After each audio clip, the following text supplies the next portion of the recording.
Am I the a-hole for leaving my girlfriend stranded in another state for cheating? Went on a vacation with my girlfriend of 5 years down to Tennessee from Michigan on winter break.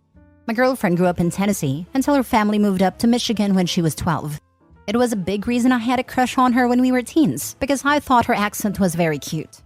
Her and I both go to the same college, and we met in middle school when I wouldn't stop bugging her in class. We drove down to Tennessee in my car and were planning to stay down there from the 2nd to the 7th. We have our classes begin again on the 10th. Anyways, we were having a great time. We visited a bunch of awesome sites in Tennessee, and she showed me the town her family lived in before she moved. We were staying in a hotel on the 5th, and while she was sleeping, I noticed some guy kept Snapchatting her. I was like, who even is this? So I took a photo of her arm saying, yeah, what's up? He replied saying he was thinking of her and asking when she was getting back. I messaged him saying the 10th and asked him what he wanted to do when she gets back. He said he had a few ideas and a winky face. I asked him for revealing photos to make sure he was definitely already doing stuff with her, and he sent them almost immediately, and asked if he'd be seeing hers. I was so livid. I woke her up, freaking the heck out on her. She was shocked and denied it at first, but she eventually admitted they were talking but never hooked up. I told her we were done, and I started crying and freaking out. I told her I was gonna sleep in the car so we wouldn't get kicked out for a noise complaint, and I left the room. When I got in my car, after a good hour of thinking and ignoring her texts and calls, I decided, screw it, I'm going home. I didn't care about my suitcase or clothes. I just started driving home. I blocked my now ex's number and drove through the night. I woke up the next morning to my ex's mom calling me, freaking out about how I left her halfway across the country and how it didn't matter what she did. It's criminal negligence to leave a girl alone in that state. Well, her parents ended up driving all the way down to get her, and now my ex came up to my house today and told me they were going to try to file a criminal case against me and, if not that, sue me for damages? I don't think I owed her a drive home. It's my car, my gas, and she cheated on me. Can I get in trouble from this? What I've read, it could be possible if I left her in a dangerous situation, but I left her in a hotel. Now for the top comments.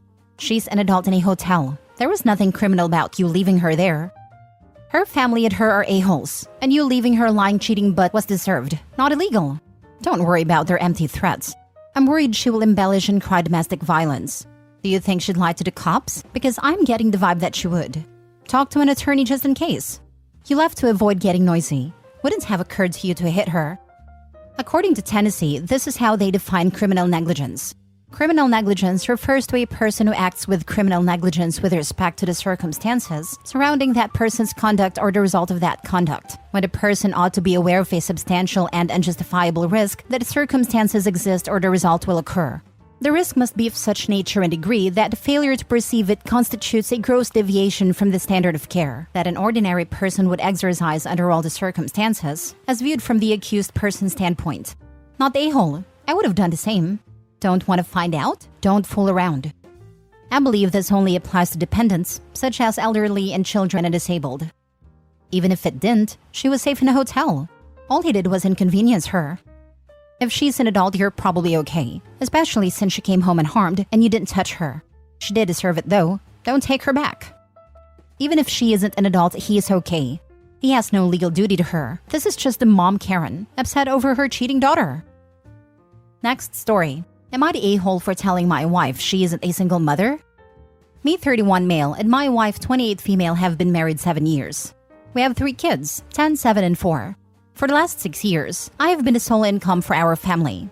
I work up to 60 hours a week, sometimes 7 days a week. Despite this, I still come home and do housework, like the cat boxes and cleaning the bathroom. My wife, on the other hand, does the dishes maybe once every other week and is supposed to be homeschooling the kids. I say she is supposed to be because I work second shift, so I leave at 4 p.m. and get home around 2 a.m. When I wake up at noon, she is always in bed next to me and the kids are playing the Switch in the next room. She says she does the schooling between 8 to 11 because she read that kids only need 3 hours when you're homeschooling, and she also doesn't do Mondays. When I go to work, she's usually at her TV playing video games, and the kids are still on the Switch. Anyway, I confronted her about the homeschooling and she got really angry. She said how dare I question her parenting, since I'm never home and she's basically a single mother. This isn't the first time she's called herself a single mom, as I've heard her say it in front of my parents and her mom. I told her she wasn't a single mom. I spend every moment I'm not at work or sleeping with them, and I work hard to provide because we are still financially struggling. She was going to get a job after the kids were all in school, but then decided to homeschool. I told her calling herself a single mom is insulting to mothers who are working and doing everything completely on their own. Well, now she's not talking to me and asked me if I wanted a divorce as she always does when we have an argument. Am I the a-hole, or am I right to tell to stop calling herself a single mom? Not the a-hole, but you need to get the kids tested and see what their education level is. Then put them in public or private school, have your wife get a job, and then both of you get some marriage counseling. Divorce should never be used as a threat unless they are prepared to follow through. Yes, get your kids into school. You're doing them a social and academic disservice by letting this go on. I'd say yes to the divorce too. Not the a-hole, but honestly you need to help your kids. Never mind conflict between you and your wife. Your kids' future depends on them getting proper schooling and they aren't getting that at home. This is educational neglect, and you can get in real trouble for it. Please demand immediate change for the sake of your children. You could start by just having the kids evaluated. This could save you a lot of arguments. If their scores come back and they're behind in their education, you have factual evidence that they need to go to school. If their scores come back and they aren't behind, you can focus your discussion on other problems. As an actual single mother, this crap really makes me mad. Not only am I the only parent, I'm also the only one financially supporting my son and myself. Your wife basically has a cakewalk. Not the a-hole. Put the kids in school/daycare and send her on her merry way to find a job. Even if it only pays for the little one's daycare, at least he'll certainly be learning something each day. Yep, I want to puke every time I hear a married mom complain that she's basically a single mom since her husband is at work all the time. I can't believe how many people will actually say this stuff out loud and have no idea how entitled they are. So they think single moms have magic money showing up in the account to afford their lifestyle? Sure, there are those lucky few that do get a good amount of child support and or have retired parents that they live with, so they don't have all the bills on their back, and they have free childcare at home.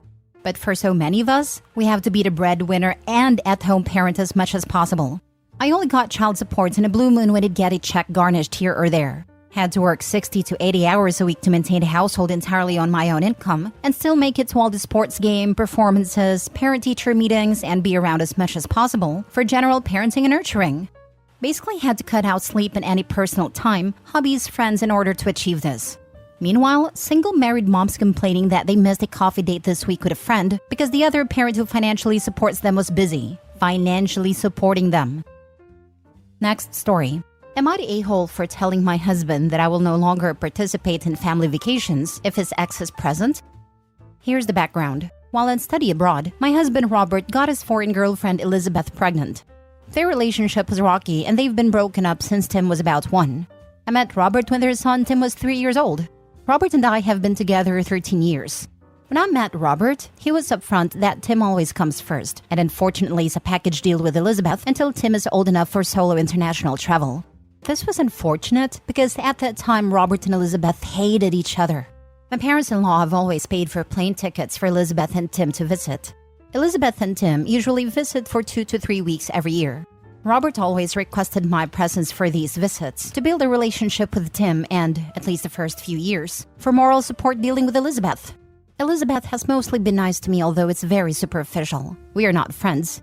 She's fine with the in-laws because they're very nice people who just want a relationship with their grandson and would never jeopardize that access. Robert and Elizabeth's relationship gradually improved, and by the time Tim was 7, they were in friendly terms. Being required to spend 2 to 3 weeks every year staying in the same house as my husband's ex has always been at minimum uncomfortable for me, at times extremely difficult and painful. But I tolerated it without complaint, without fully expressing how hard it was, because I've felt that my main job here is to support Robert. I've been holding out for the goalpost Robert identified early on, that when Tim is old enough to travel alone, presumably Elizabeth will no longer come with.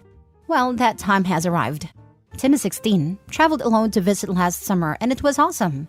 However, Elizabeth said she wants to come visit again this year, and continue doing so every other year, no end date stated. My parents-in-law will never stop paying for plane tickets, and never suggest Elizabeth not come. In fact, 2 years ago, prior to Tim's first solo trip, they assured Elizabeth that she is always welcome even after Tim is an adult, that she is family too. Statements/events like that have amounted to death by 1,000 cuts, in which I've been experiencing serious depression surrounding Elizabeth's visits. I feel like that goalpost I was holding out for has vanished entirely. So, I told Robert that I will no longer be present for the full family vacations when Elizabeth comes. I will hang out for 1 or 2 weekends only. He knows I'm fully on board with vacations that do not include Elizabeth though. He is hurt, says my lack of presence shows everyone, including Tim, that I don't care. I say that a stepmother cannot form a relationship with a stepchild when the mother is present anyway, and these visits are causing me extreme emotional distress, so it's time I take care of myself, because no one else is considering my emotions here. So Reddit, am I the a-hole? Now for the top comments. Where is she staying when she comes? With your in-laws? I just want to make sure you understand correctly. Instead of having your stepson come to visit and stay with you and your husband in your home, your in-laws hijack the trip by paying, which then forces you and your husband to go stay at his parents' house for 2 to 3 weeks in order to see his kid? Does your husband have any legal custody and does he pay child support? I feel like the child should be coming to visit and stay with you in your home at this point, but husband should be paying and arranging. Why are the grandparents doing this? This is a messed up custody situation, and it sounds like it is due to your husband relinquishing his parental control to his parents. Sounds like he's the a-hole. It's combined where they stay. The in-laws have a big house, so they host for a couple weeks, which Elizabeth prefers because that area feels more like home to her as she spent the summer there. Then Elizabeth and Tim come stay at our home for a week. The grandparents pay for the trip because they can afford it, are generous people. And if they didn't buy the tickets, Elizabeth could never afford to visit, and thus Tim. Thus, they would have no relationship with her grandson. My husband would not be able to afford paying for both Elizabeth and Tim to visit. At this point, however, we could buy Tim's ticket, which I would be fine with. There's no possibility for legal custody given to 2 different countries. My husband has sent her money every month since Tim was born though. Would your husband be willing to pay for a ticket for just him? If so, then plan his next trip, without Elizabeth, in advance, and have your husband tell his parents that you two are hosting Tim this time. If they're truly kind and generous people, then they will accept that their son wants to be in charge of his relationship with his son now. If they are secretly people who like to be in control and or trying to get their son and ex back together, then they will show their true colors. If your in-laws insist on hosting a second visit for Tim, then let them do that. But that's their vacation, and you don't need to be part of it. And Elizabeth can stay with them. Stop hosting her in your house. Not a-hole. He laid out the boundaries on this at the very beginning and you abided by it. Everyone has a limit, and if you've reached yours, then you've reached it. You've respected everyone's feelings, and now they need to respect yours. Last story. Am I the a-hole for telling my wife if she converts to Islam, I'm divorcing her? Been married 4 years and together for 7. Love my wife with all my heart. We started dating back in high school and have been inseparable since. Back when we were first started dating, she was a Christian. I am an atheist and not super thrilled about religion in general. Well, she ended up falling out of Christianity after a couple years of dating and has gone with the agnostic label since. The last handful of months, though, she seemed to be interested in Islam. She'd watch YouTube videos about it, and I noticed she had a Quran app on her phone. I asked her what's going on, and she said she's been feeling a call to be a Muslim. I asked her how and why, and she said she saw some videos of a street preacher, and it made her look into it, and now says it connects to her more than Christianity did. She's a type who goes through a lot of phases though, so I assumed it was just a phase and short-term interest. Well, the other day, she came up to me and said she wanted to get a prayer mat and wanted to try wearing a hijab. We live right outside Dearborn, Michigan, which is one of the largest hubs of Muslims outside the Middle East. She asked if I'd want to go with her to pick them up, or if I'd be okay with these things. I told her that I am not comfortable with it, and I would probably want to separate if she started wearing a hijab especially. She got pretty sad I said that and asked why, and I told her I'm not interested in being with someone who is religious, especially not someone who is visibly religious to the point they won't show their hair. She said she understands why I might not like it, but threatening to divorce over it means I don't love her. I do love her, but I'm not willing to become part of the Muslim community, or to be with a woman who wears a hijab, or someone who would have to start eating halal and stop and pray multiple times a day. Christianity was okay because she wasn't overtly religious and was already wading in it by the time we started dating. She says she doesn't know what she wants to pursue, but is really upset that I'd leave her if she chose to fully convert to Islam. Not the a-hole. If she changes what the relationship is about, then the relationship has changed and there are consequences for that.